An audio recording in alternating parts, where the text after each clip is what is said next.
Hello and welcome to the Two Man Power Trip Wrestling. Your host, JP John Poz. With me today, a very, very special guest. Probably the greatest resume ever in the history of MMA. He's a Pride middleweight and welterweight champion, first ever double champion in MMA. He's a Pride Grand Prix winner. He's a UFC 17 middleweight tournament winner, Strikeforce light heavyweight champion. Man, it's just almost too much to say. He is Mr. Hendo, Dan Henderson. Welcome to the Two Man Power Trip. How you doing? Well, thank you. I'm doing great. Great. Thanks for having me. Man, your resume, it's almost too long, too big. It's just absolutely insane what you've done in the sport of MMA. Yeah, I mean, yeah, definitely done a lot, and you know, just recently had to reminisce about all that when in writing, the book I just released. So it was fun to go back through and kind of, I guess, I appreciate what I've done a little bit more now that I went back and kind of remembered everything. Yes. Hendo, the American Athlete, awesome book. I got it right here. Amazon is probably your fastest bet, like we were joking around for. But what's it like with the book and how's everything going? It's going good. Just the book was real fun to, like I said, it was fun to write because it just made me kind of look back at what I've done, and I don't typically do that. I'm always kind of looking forward and seeing what I could do next, or next goal is, or whatever. That's always how I've been. So it was kind of something that really forced me to kind of look back and kind of acknowledge what I've done, and it was pretty fun to do that process and get it all down on paper. It's not just about MMA and not just about my wrestling, but a lot about childhood and how I grew up and what kind of built me into the person I am. Is it fun to kind of go back and do that? Or sometimes it's like painful memories, like, oh, I got to relive this again for the book? No, I mean it's always fun. I mean I don't regret anything I've ever done, and obviously there's goals I didn't achieve, but you know it is what it is. I can't do anything about it. So again, moving forward, looking forward. So, but yeah, it wasn't painful. It was fun to do. So I just should probably do that a little bit more. Not write a book, but just kind of think about what I've done a little bit more. Man, I was just thinking about even your last fight against Bisping when he, quote unquote, won, and you took the loss. Even that, I'm like, man, he could have went out as the champion, and I thought you won the fight, to be honest. But I was like, man, he could have went out as champion, would have made it even more of a legendary career if that's even somehow possible. Yeah, no, it I think it. I felt like I did enough to win, and a couple of the rounds were.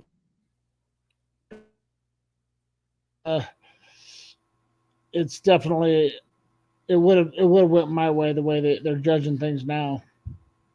Man, I thought I mean, once you knock the guy down a few times, I mean, you got to give him the win. I don't like the 10-point must or whatever. It just felt like Bisping had to win because you were retiring. It just didn't really feel like a legit win to me. Anyway, I was like, wow, Hendo won that, and I was just surprised to see that it went that way. Yeah, I was pretty shocked at the decision, but Something you think about, or you just get over it quick. You don't really think about losses like that.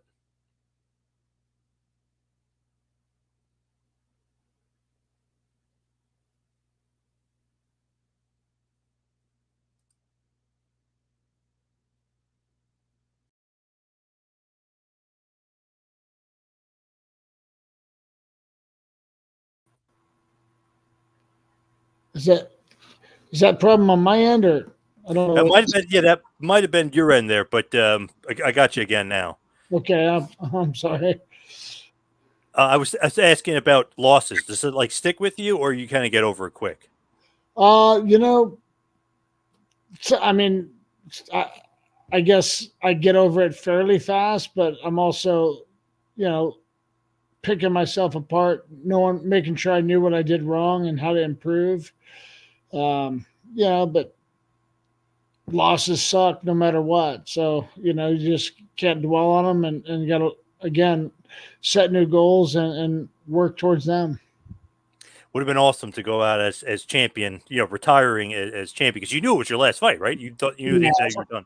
win or lose, I would have been done. You know, a lot of people think, oh, if I would have won, then I would have kept on going. No way. I was ready to go out, and that would have been a perfect way to leave.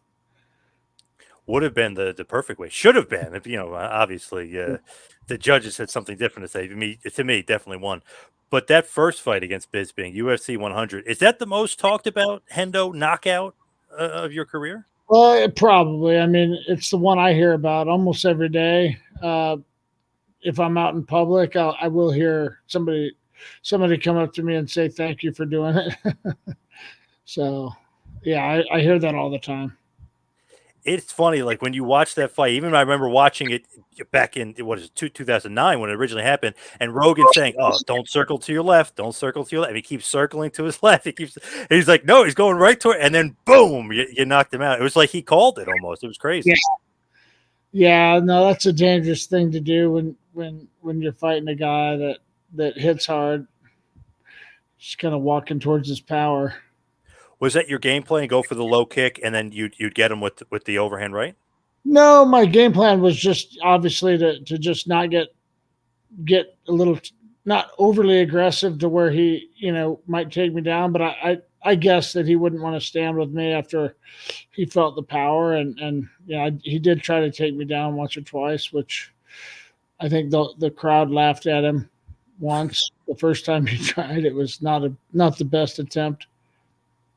When you look at it, man, like that to me, one of the most memorable KOs ever in the history of MMA. But even you have him clean knocked out, but that like Michael Jordan esque air hammer fist punch is just legendary as well. Yeah, no, that yeah, that was it's definitely fun, and yeah, it was I wasn't doing that just because it was him. I would have done that to anybody. I, I did it almost a very similar thing to Wanderlei previous to that fight when I knocked him down and then went to finish him up. Yeah, I didn't quite get airborne for Wanderlei though, but for him I did. That was amazing. Did you know he was out though, or was it just an instinct like I got to finish it? It was an instinct. I mean, guys look like they're out sometimes, and you stop, and the referee tells you to keep going, and they kind of recover. And had I in the second fight, I had him in the same situation and kind of missed on that follow up shot, and he recovered and made it through the fight, and then ended up getting, you know, the decision. Yeah, quote unquote. Yeah. When you look at it though, was there bad blood there? Because people always think like, oh, he took that shot because he hated his guts. You know what I mean? That kind of thing.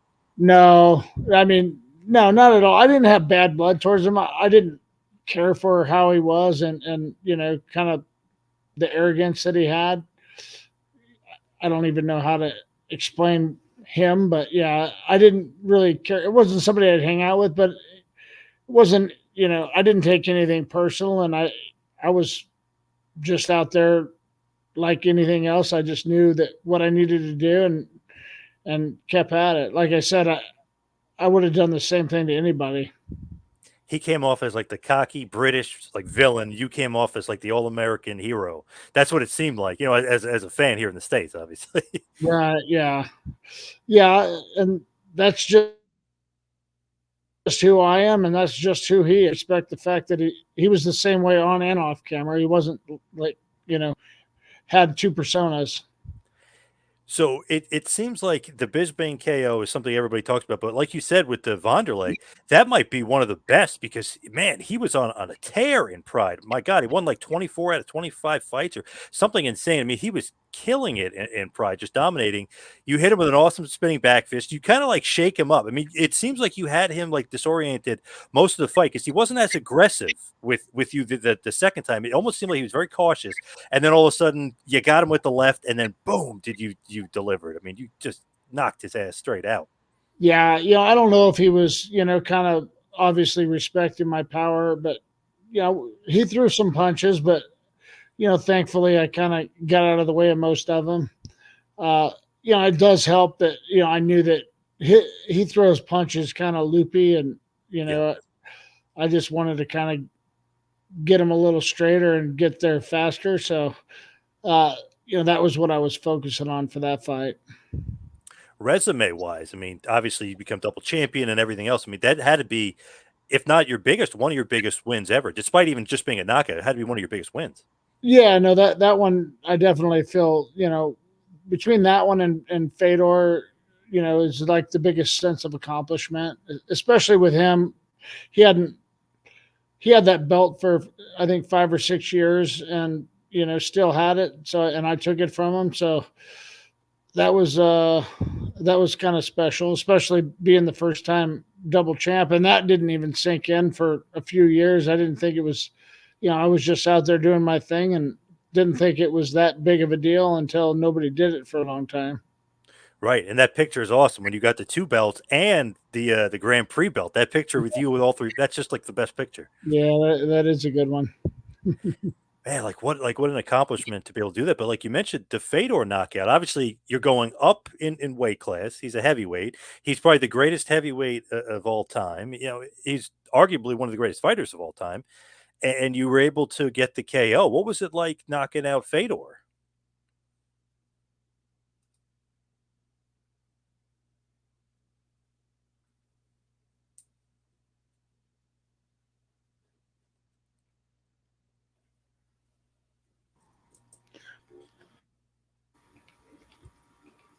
Oh, did you get that? No, I didn't get it. I moved into a different location. I might be better. Oh, okay. So, Perfect. I mean, we'll see. I was just saying, what was it like knocking out Fedor, the greatest heavyweight of all time?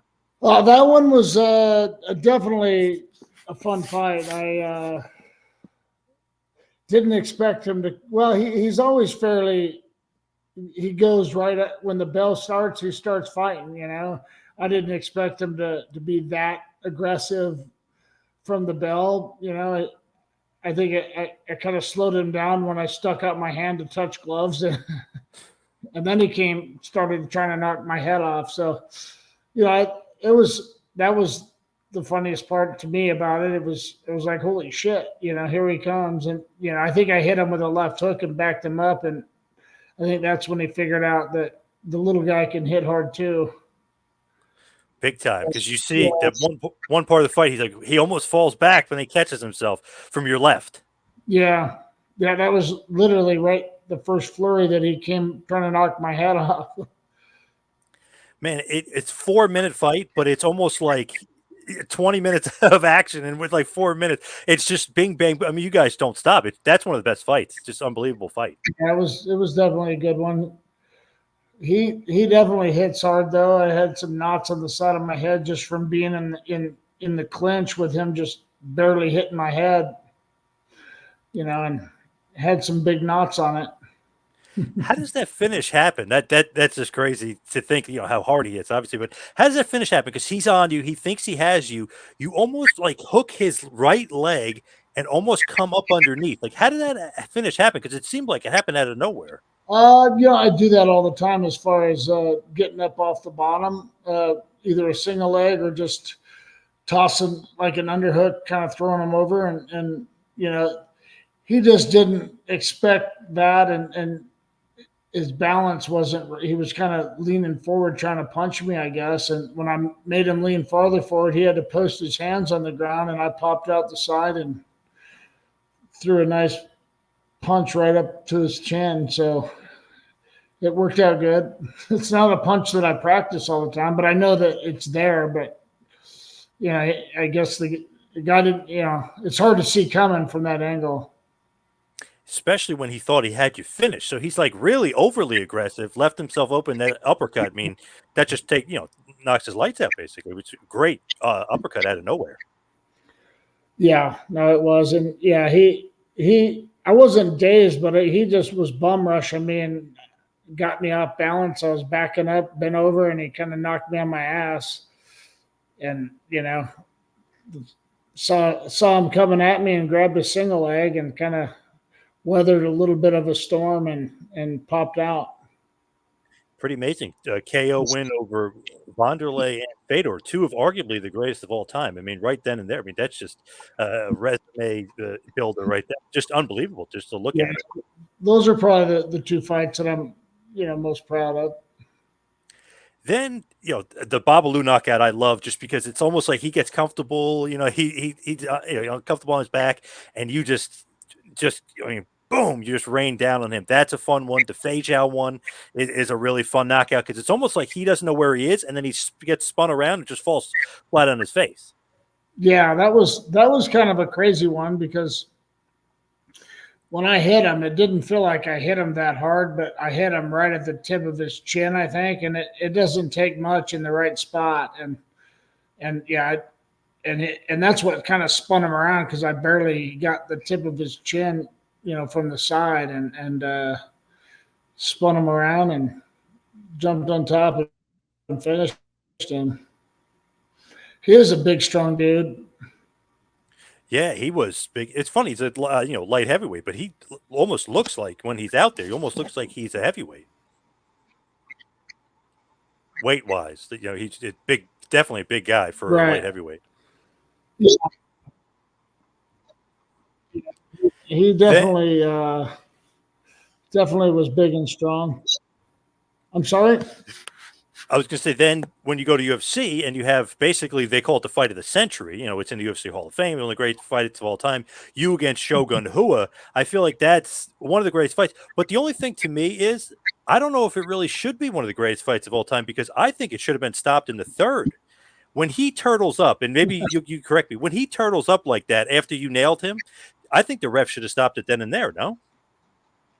I don't think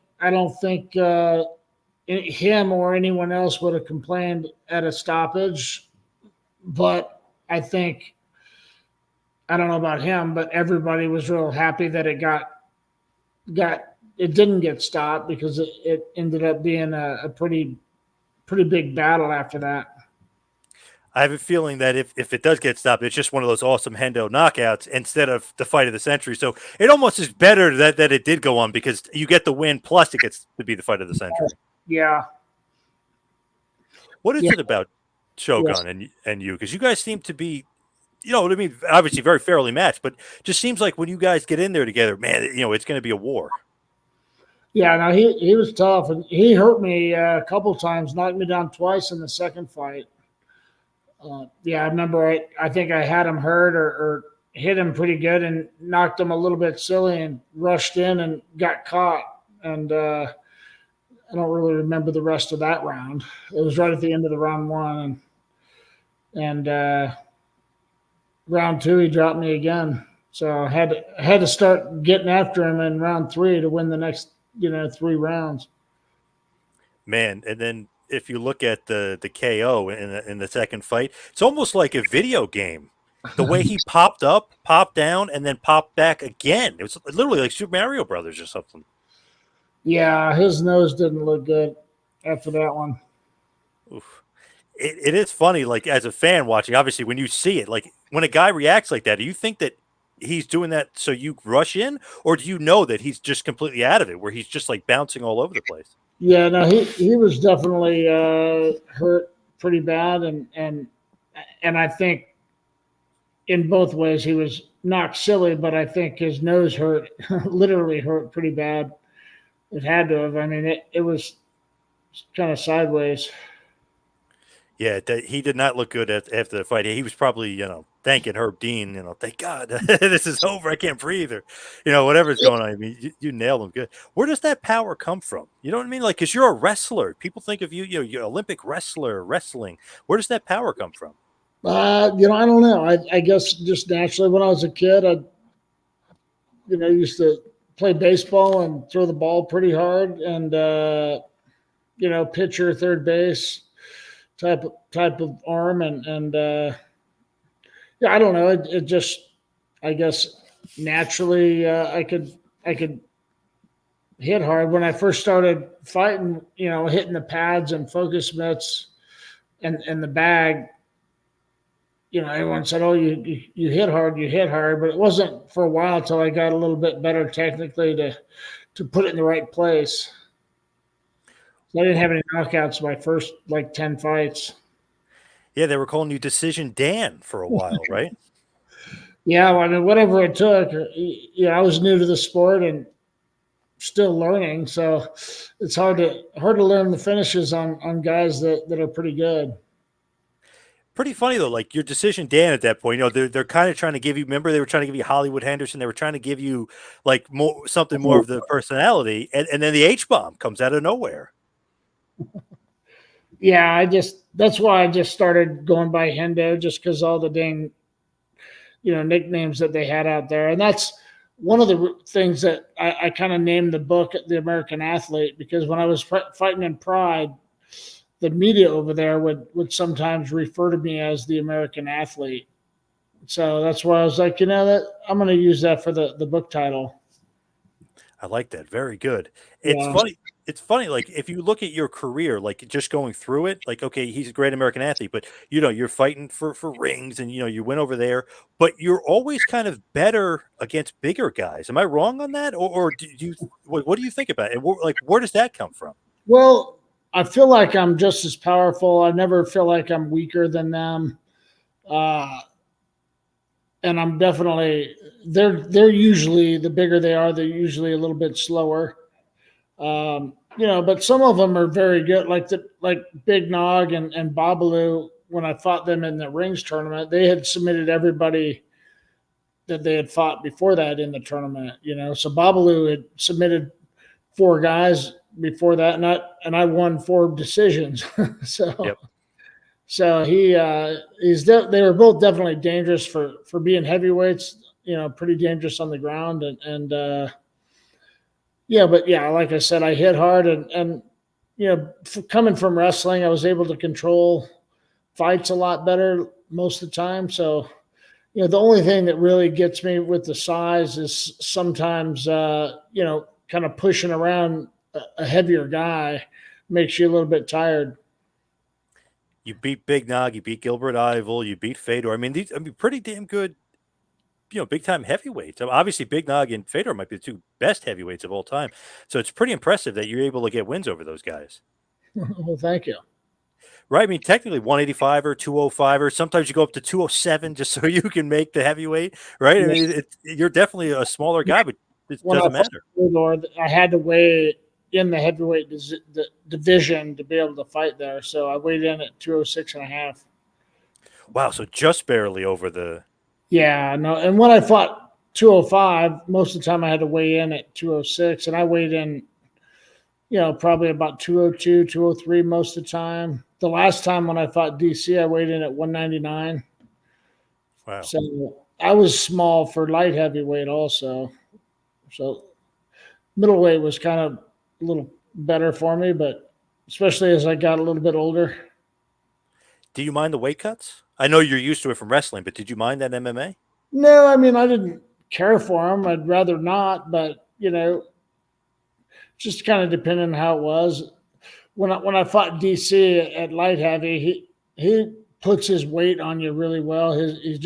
He's heavy on top, and he was probably 30 pounds heavier than me. So I felt it a lot, and I'm like, you know what, I'm gonna go down.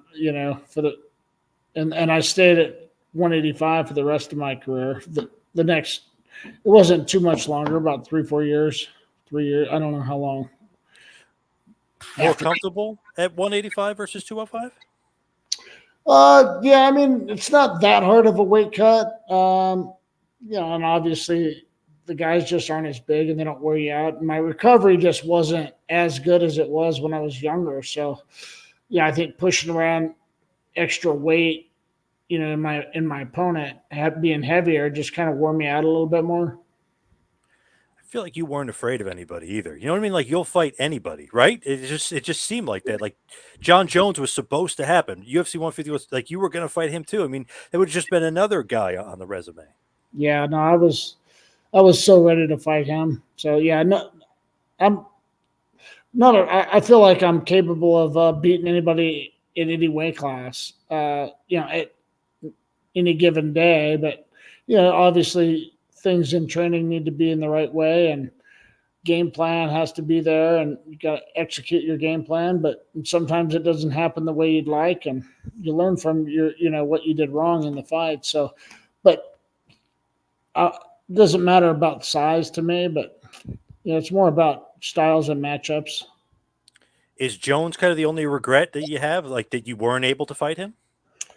Yeah, I mean, I definitely would have liked to have fought him, and I was, like I said, the most ready, probably in the best shape I'd ever been in my life for that fight, and I was that in that good a shape 3-4 weeks out.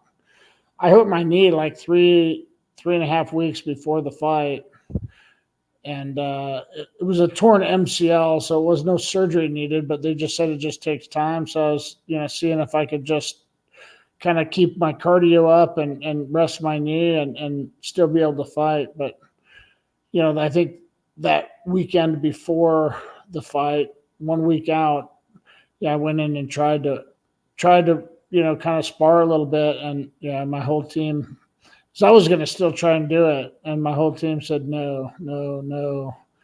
There's no way. So the only fight I pulled out of in 20-year career was that one.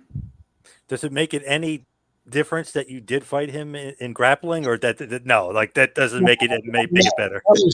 I didn't even train for that. I was so out of shape, and it wasn't a fight to me. It was more for fun.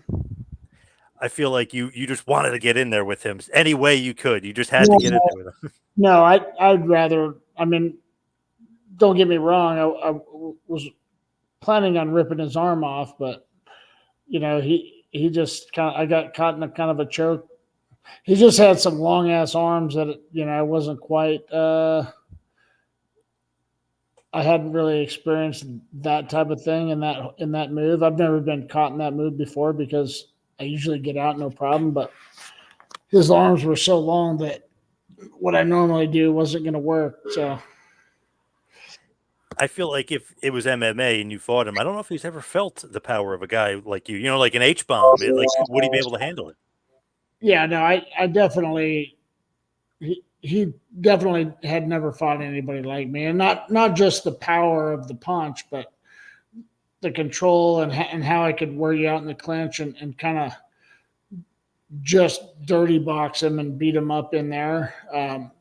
It's tiring when I get in there and do that, and I was so ready to go against longer, taller guys that were a lot better strikers than him. I had at my training camp for 2 months. Some K1 guys that were real tall. Oh wow! So you were bringing in the guys to mimic him, if you will.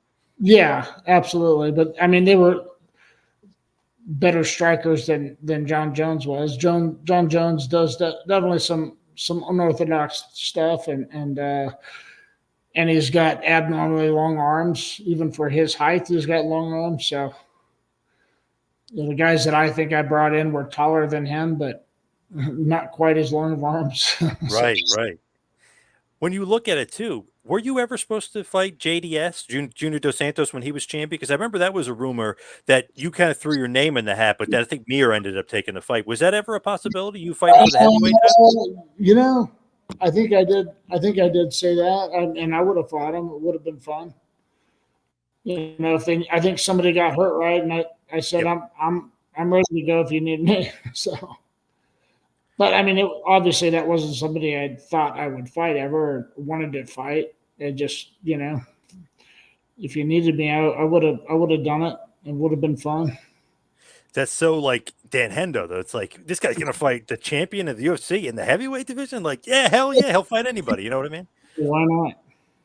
That would have been phenomenal. I'm pretty sure. I think it was Mir that ended up taking the fight. Obviously, a natural heavyweight former champion, but that would have been awesome if you stepped in with Dos Santos. Kind of would prove like this guy will fight anybody. Well, I think I've already proven that, but yeah, as long as they're not like super boring. It was real tough for me to accept a second fight with Machida. They offered me that fight, and I finally accepted it. I was saying, don't you have anybody else? That fight's going to be boring. And I lost the first one. It was one of those decisions where I thought was not correct, but either way, I thought it was such a boring fight, and his style was so boring that I didn't want to subject the fans to that again. And yeah.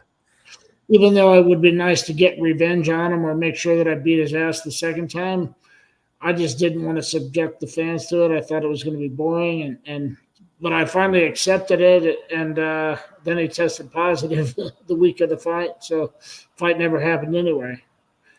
That was one of those fights too, like the last Bisping fight. It's like, wow, Hendo definitely won. Obviously, Machida was boring. He avoided the fight rather than trying to fight, and they still gave him the decision. Like even the Rashad Evans fight, I thought you won. So I'm like, ugh. It's like, these judges can't trust them. Yeah, I mean, I could understand why they gave Rashad the fight, but he didn't do much to me. He was trying to take me down the whole time, and I defended almost all the takedowns. I think he took me down for about 2 seconds, but I just spent with too much time with my back on the cage, even though I was beating him up from there. But I let myself stay there too long. So I can't blame the judges for that. But either way, I thought I had done enough. But but against Machida, it was just frustrating to chase him around, and then and he wouldn't really engage at all. So and then he gets a decision. Terrible. Yeah, I think that was pretty bad. It was almost like the opposite of Bisping. Bisping circling, but he's trying to fight you. He's circling away from you, not trying to fight you. He is sometimes maddening to watch Machida. I mean, I guess you want to, he wants you to play his game where you come to him and he knocks you out, but very boring sometimes. Yeah, no, he is, unfortunately. Any rematches out there that didn't happen that you want it to happen? Like Anderson Silva is one that I'm like, how did this not happen? How was there not a rematch? You know what I mean? Oh, a rematch with him? I don't know. Nothing out there that really sticks at me at all. Just the only fight that I wish happened was the John Jones one. Yeah. Would have been nice to see you and Rampage go at it again. Yeah, I mean, it would have been good for him because he was probably in the best shape he's ever been in for a fight against me, which is great. I love the fact that I fought him at his best, but unfortunately, he just didn't seem to get in that great a shape for some of his other fights. I was always a fan of his. He was a buddy of mine, and and I'd be rooting for him, and then he'd come in there out of shape and get tired and not do well, and I just think, well, shit, everybody always usually is well prepared when they go to fight me, which is great. Like I said, I love that. They know they got to up their game. But Rampage, it is true. Sometimes, like against Rashad, it's like, come on, man, you did a big pump up for this fight. You could tell he wasn't in shape. You're like, but for you, he was ripped. He was looked awesome for you. Yeah, and like Anderson Silva, you see him always goofing around, showboating, and not taking the fight seriously when he's out there goofing off in the middle of the cage. And I'm like, why doesn't he do that shit with me? Yeah, fight like he fights with Damian Maia, where he's joking around the whole time. Yeah. So, unfortunately, guys don't do that kind of shit with me. So. It's funny, though, in that fight, though, I think the people realized how legendary your chin was because he did that kick to Belfort. He knocked him out. He did that kick to you. You almost laugh at him. Like, what the hell was that? Like that little chicken leg kick. Yeah, I don't. Yeah, he didn't get me square, but still, it didn't do much at all. But yeah, hard to see those sometimes. Yes, that's another thing though. Like you're a wrestler, right? So everyone, Olympic style or Olympic level wrestler. So you think wrestling, but where does the chin come from too? Because it's almost like, okay, this guy's got an unstoppable right hand, and then he's got a chin that he's just hard to knock out. Yeah, I don't know. I mean, I've been knocked silly a few times. It's not that hard, but never out. I don't know. Just I guess naturally had it. Just like I said, sometimes when I've been knocked silly where my body goes on autopilot and still, is moving around and doing things that I don't remember doing when I rewatched the fight. So there's been 2 or 3 of those times that's happened. When you look back at your career, are you like amazed that MMA kind of came along when it did? Because right as your wrestling career is over, you go right to MMA. It's almost like some wrestlers back then didn't know what to do. Like, were they going to do pro wrestling? Were they just going to retire and get a job, working 9 to 5 somewhere? Some, you know what I mean? Some wrestlers, they just didn't know what to do. MMA came at the perfect time for you. Well, kind of. I decided, well, I was going to go to chiropractic school, and after my second Olympic team, I applied, I got in, and then decided I was going to wrestle for another 4 years.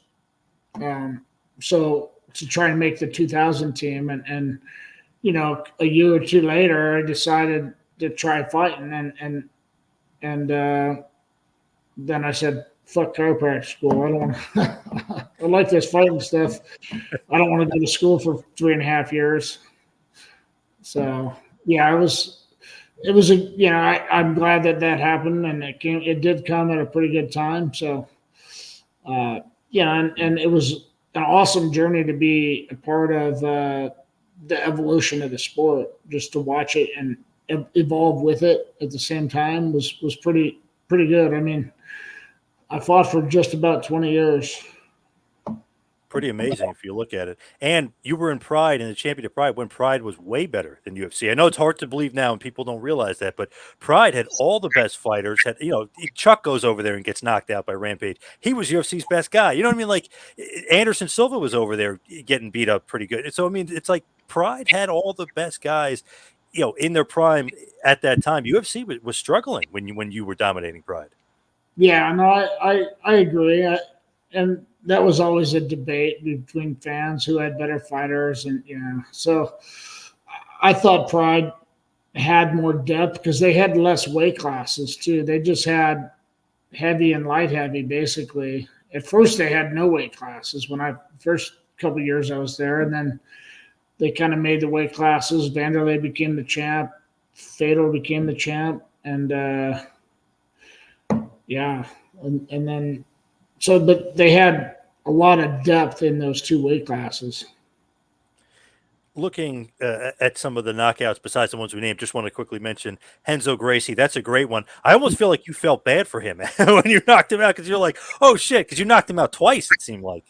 Well, yeah, I mean, I knew that he was hurt bad, but and I needed to finish him because the ref wouldn't have stopped it if I would have stopped. But yeah, I hit him one more time, and I like Henzo a lot. He's a great dude, very charismatic, and a lot of positive energy, and yeah. So I mean, obviously, I didn't want to hurt him, but wanted to beat him. So yeah, it was a good one. The commentating was great on that one. Nobody knew what happened. Even Henzo didn't. Nobody knew what happened with the punch.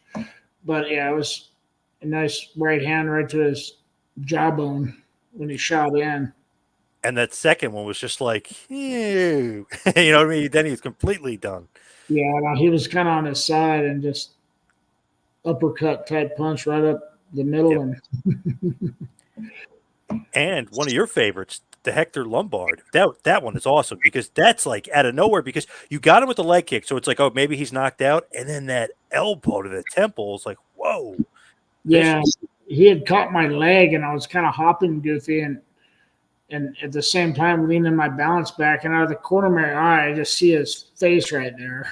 So I'm like, I'm going to elbow him and just knocked him silly. Now, he's a guy you didn't like because of Team Quest, or what was the issue with him? No, I didn't have any problem with him until fight week, and he kind of brought some stuff up that, because nobody at my gym liked him when he was there. He was just kind of a bully and trying to hurt guys warming up and going light, supposed to go light, and he's just trying to hurt him and knock him out, knock him down with body shot, just like being an asshole. And everybody called him a bully, and so he kind of brought it up in the middle of a face-off. During fight week, we're supposed to be there for the media and taking pictures, and he's asking me about that, and I just didn't think it was the time or place, and I decided that I was gonna try to fuck him up. because I didn't like him. Man, wrong guy to rile up. Gee, what an idiot. Yeah. You know what I mean? Like, oof, big mistake. Yeah, no, yeah, I mean, he definitely hits hard. He came out and did drop me once. I think I hurt him my first punch of the fight. Then he comes back and knocks me down too. It was a good fight up till then. Oh yeah, he definitely he's a good fighter, but it's one of the things where maybe not rile up Hendo. You know, you're going to face an H bomb Yeah. in And two that minutes. is the only head kick I've landed in a fight. I've landed some in practice. I've thrown a lot in practice, and I've threw some head kicks in fights and always fell on my ass. So that's the only one I've ever landed. That is true, or that's interesting because you don't think of you as throwing leg kicks. You know what I mean? You don't throw many Well, head kicks, leg kicks. head kicks. Well, I mean head kicks. Yeah. Yep. Yeah, but he was just so short, and against opposite stance. He's a lefty, I was a righty, and Yep. it makes it a little easier to land that weird leg kick to the head. For me. Perfect storm for the head kick. You know, like you said, he's short, he's lefty. Yeah, it's perfect.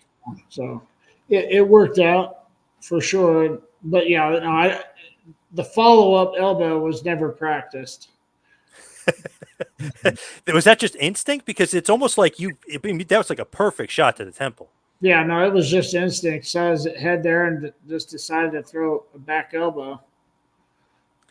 As we start to wind it down, head towards the finish here, to me, you got to put you on the Mount Rushmore of MMA guys. To me, one of the GOATs, probably the best resume. If you just look at it, UFC champion technically because you won that middleweight tournament, Strikeforce champion, champion in Pride 3 times over technically. So where do you rank yourself all time?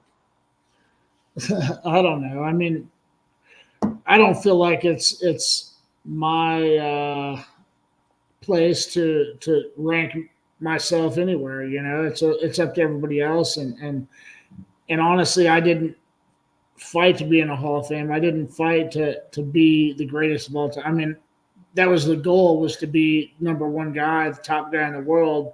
But I don't think I ever set goals to be the greatest of all time. But I know that I've done a lot more than most, and I've fought, pretty much everybody that was during my era that was the top guys in 2 or 3 different weight classes. So I've definitely done a lot. Who do you think is on the Mount Rushmore of MMA? Who's some of the greatest of all time? I don't know. I mean, it's hard to say. I mean, you mentioned Anderson Silva, John Jones, but both those guys have tested positive, and it kind of puts an asterisk by it. Yeah. GSP is up in there, and he's obviously never tested positive. There's a lot of guys that have been around a long time, but most those 2 guys kind of mostly stuck to their own weight classes.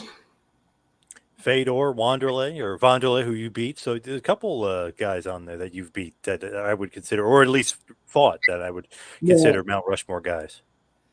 For sure.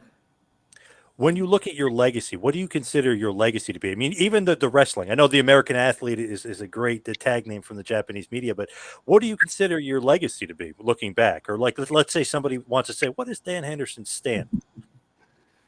Yeah, I don't know. Just a guy that was pretty fun to watch fight, and went and got in there and was pretty tough and scrappy, I guess. I don't know. Like I said, I don't really have an answer for that one, but I just tried to be the best fighter I could be, try to be the best person I could be every day. So, that's just who I am. To me, the greatest walkout song of all time, Made in America by Toby Keith. I love that walkout song. Absolutely. He just announced he's doing a couple shows in Vegas in December, so I'm definitely going to have to make those. To me, he's one of the greatest. I love Toby Keith, but it's awesome that it doesn't really think of it's like not an MMA walkout song, but it is. It's so good for you. It's like perfect. Right. Yeah. Nowadays, if I fought again, I might have to use one of Toby's other songs.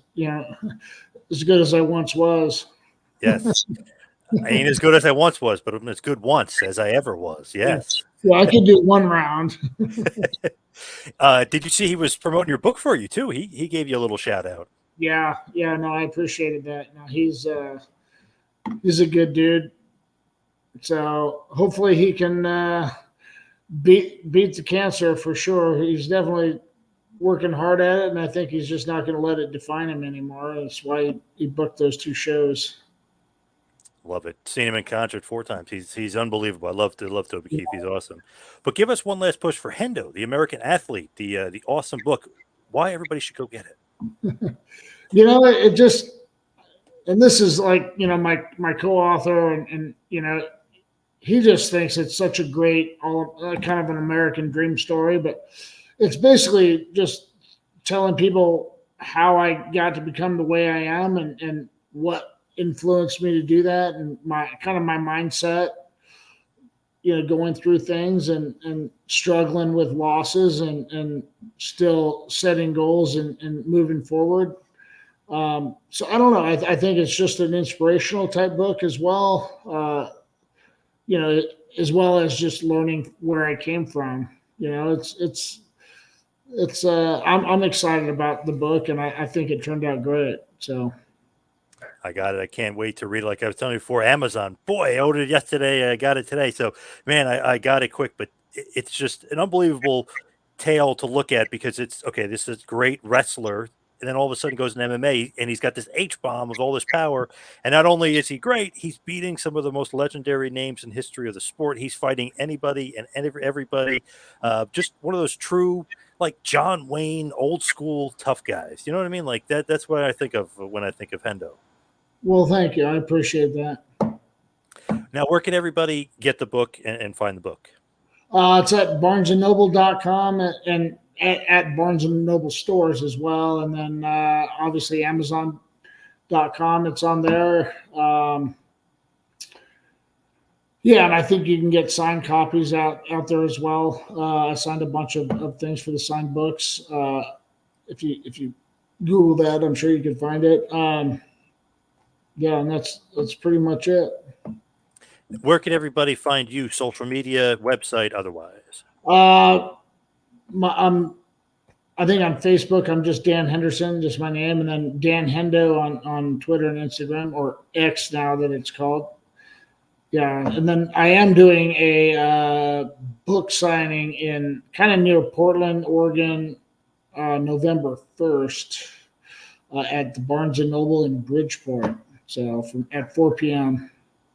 And are you doing one in New York too? I am doing one in New York. I don't know the exact details of that one, but that is the weekend of the UFC that's out there. I think it's on that Saturday. No John Jones, by the way. Yeah. Well, yeah, John Jones is not fighting anymore, but yeah. Injured. I think it was his pec. Torn. Yeah, I think it was his pec that got torn or something. So he's out for a while. And I got to mention Hendo Fight Nights, right? You're still doing Hendo Fight Nights, right? Yep, that is on November 18th at my gym here in Temecula. So, yeah, we should have quite a few. We have, I think, 13 fights, and we're actually doing a kids MMA show earlier in the day, that same day. The first time I'm doing that. I usually have a couple kid fights to start out our fight night. Just the kids MMA. They have different rules, no punching to the face, but it's pretty entertaining to watch them. So we're doing a whole fight card for kids MMA with the USFL earlier in the day. I think it starts at 10 a.m. Nice. Good stuff. Check out Hendo Fight Night. And of course, get Hendo, the American athlete, out now. Great book. You're an absolute legend. One of the greatest of all time, Dan Henderson. Dan, thank you so much for all the time. Really appreciate it. Well, I appreciate that. Thank you so much.